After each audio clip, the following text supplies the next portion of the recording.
Alright, we got fractions going into decimals. It's a magical process. So here's what happens. We have division houses for all these problems. The issue with everybody is always what goes in the house and what doesn't go in the house. So this one right here is on top of the roof of the house. Here's the one. It's going to be right on top of the roof. You know what's going to happen? Eventually you stand on that house long enough, that roof's going to cave in, and the 1 is what's going to go inside the house.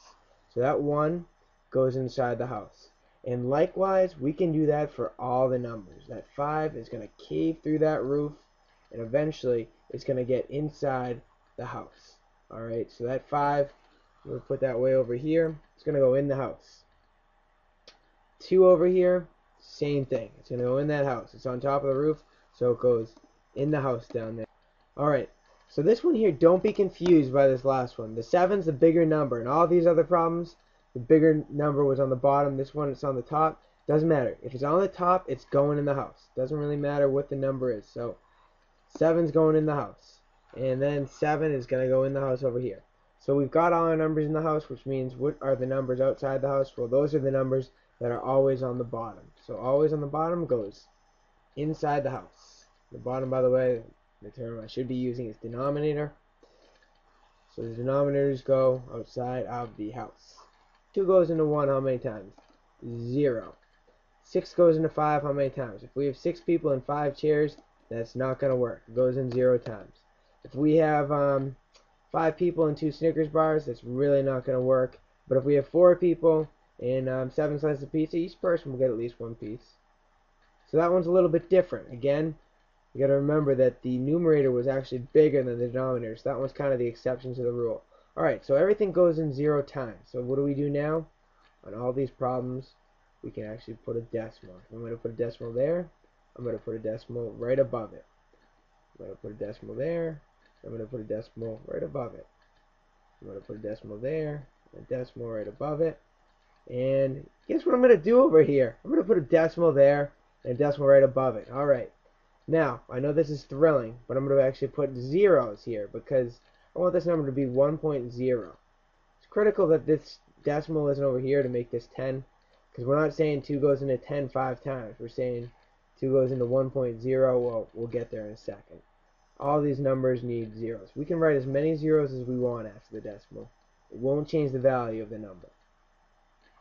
Alright, so now that that's taken care of, 2 goes into 10 how many times? It's going to go in 5 times. 5 times 2 is 10. 10 minus 10 is 0. There's no remainder. That is a terminating decimal. It ends. It has a remainder of 0. 6 goes into 50. Let's see. That's going to go in 8 times. 8 times 6 is 48. 50 minus 48 is 2.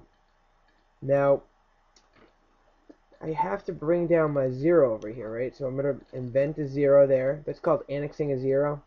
And I'm going to bring it down. 6 goes into 20 3 times. 3 times 6 is 18.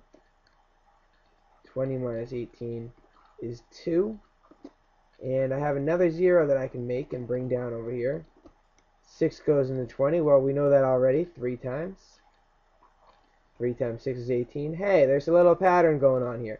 So whenever you start to notice that things are just going to keep repeating, what we do is we draw a little hat over the number that keeps repeating, and that just kind of lets you know that that 3 is, we could keep writing that 3 until the cows come home, really, because we can always keep writing that 3. It's going to go on forever like that. So that's actually called a repeating decimal. It's not a terminating one because we always have a remainder. 5 goes into 20. Well, that goes in 4 times, and it actually goes in evenly. So there's no remainder. That is a terminating decimal. It ends. Alright. So we said that 4 went into 7 one time. So we have to do 1 times 4. That's actually going to be 4. And 7 minus 4 is 3. I'm going to bring down that 0. 4 goes into 30 7 times. Let's see. I'm going to have to scroll down on my page here. 7 times 4 is 28. 30 minus 28 is 2. 0 goes down. 4 goes into 25 times. 5 times 4 is 20. There's no remainder. Again, that is a terminating decimal. It ends.